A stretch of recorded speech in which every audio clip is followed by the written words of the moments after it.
आज अर्थसंकल्प सादर होतोय, मात्र त्यापूर्वी सर्वसामान्यांसाठी एक अत्यंत महत्त्वाची बातमी आणि ही बातमी आहे महागाई संदर्भातली। आजपासून आता रिक्षा आणि टॅक्सीचा प्रवास हा महागणार आहे।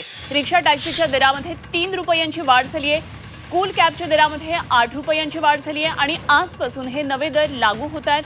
प्रवाशांच्या खिशाला आजपासून त्यामुळे प्रवासासाठी कात्री लागणार आहे। मुंबई महानगर प्रदेशातल्या मोटर ऑटो रिक्षा आणि टॅक्सीच्या दरामध्ये 3 रुपयांनी तसंच कूल कॅबच्या दरात 8 रुपयांनी वाढ झाली आहे। सर्वसामान्यांचा प्रवास आता महागणार आहे। मुंबईकर प्रवाशांच्या खिशाला अधिकचा भार सोसावा लागणार आहे आणि नवीन दरानुसार भाडेवाढ करण्यासाठी मीटरमध्ये फेरबदल करण्याची मुदत ही एप्रिल महिन्याच्या शेवटपर्यंत आहे आणि तोपर्यंत सुधारित भाडं आकारणीचा चार्ट हा देण्यात आलेला आहे आणि प्रस्तावित दरानुसार रिक्षाचं भाडं हे 11% आणि टॅक्सीचं भाडं हे 10% वाढलेलं आहे। तसंच कूल कॅबच्या भाड्यामध्ये 20% वाढ करण्यात आली आहे आणि त्यामुळे प्रवाशांना आता अतिरिक्त भूर्दंड सहन करावा लागणार आहे।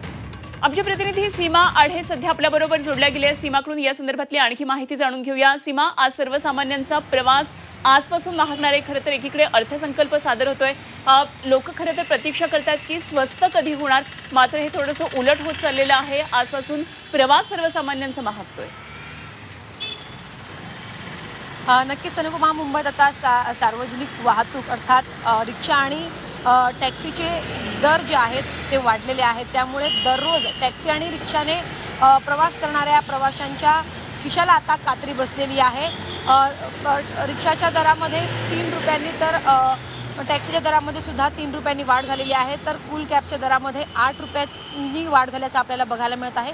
या संदर्भात जानेवारी महिन्यामध्ये बैठक पार पडलेली होती आणि त्या बैठकीमध्ये हा जो निर्णय आहे तो घेण्यात आलेला होता आणि वाढीव दरानुसार म्हणजे 1 फेब्रुवारी म्हणजे आजपासून हे दर जे आहेत ते लागू झालेले आहेत। मात्र रिक्षा चालकांची आपण प्रतिक्रिया जाणून जर घेतली तर त्यांनी या निर्णयाचं स्वागत केलेलं नाही। त्यांचं असं म्हणणं आहे की जर रिक्षाचे आणि टॅक्सीचे जर दर वाढले तर प्रवासी हे रिक्षामध्ये आणि टॅक्सीमध्ये बसणार नाही, अशी त्यांनी प्रतिक्रिया दिलेली आहे। खरं तर गेल्या अनेक दिवसांपासून वेगवेगळ्या संघटनांनी मागणी केलेली होती की रिक्षा आणि टॅक्सीचे दर हे वाढले पाहिजेत, त्यामुळे तशी मागणी करण्यात आलेली होती आणि तशा बैठका सुद्धा पार पडलेल्या होत्या।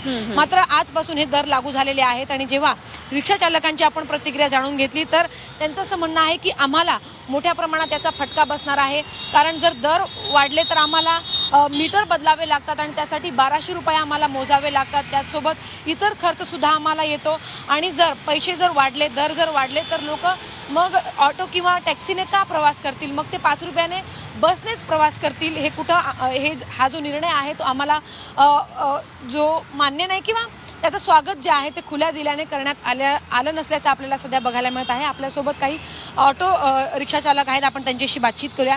आजपासून दर वाढ करण्यात आलेली आहे, 3 रुपयांनी ऑटो रिक्षाच्या दरामध्ये वाढ झालेली आहे। स्वागत आहे। हो, वाढलंच पाहिजे मीटर, स्वागत आहे। तर दुसरीकडे आपल्यासोबत अजूनही काही लोक आहेत। काय रिक्षाच्या दरामध्ये वाढ झालेली आहे, काय सांगाल या संदर्भात? काय सांगू, चांगलं होईल। तर याआधी आपण ज्या रिक्षा चालकांशी बातचीत केलेली होती त्यांचं असं म्हणणं आहे की जर अशा प्रकारे भाडेवाढ जर झाली तर याचा आम्हाला फटकाच बसेल, असं त्यांचं म्हणणं आहे। कारण हे जे मीटर आहे हे मीटर बदलण्यासाठी त्यांना 1200 ते 1500 रुपयांचा खर्च येतो आणि त्यासाठी आणि त्याचसोबत प्रवासी सुद्धा कुठेतरी मागे पुढे करतात आणि रिक्षाने ते येत नाही, असं त्यांचं म्हणणं आहे।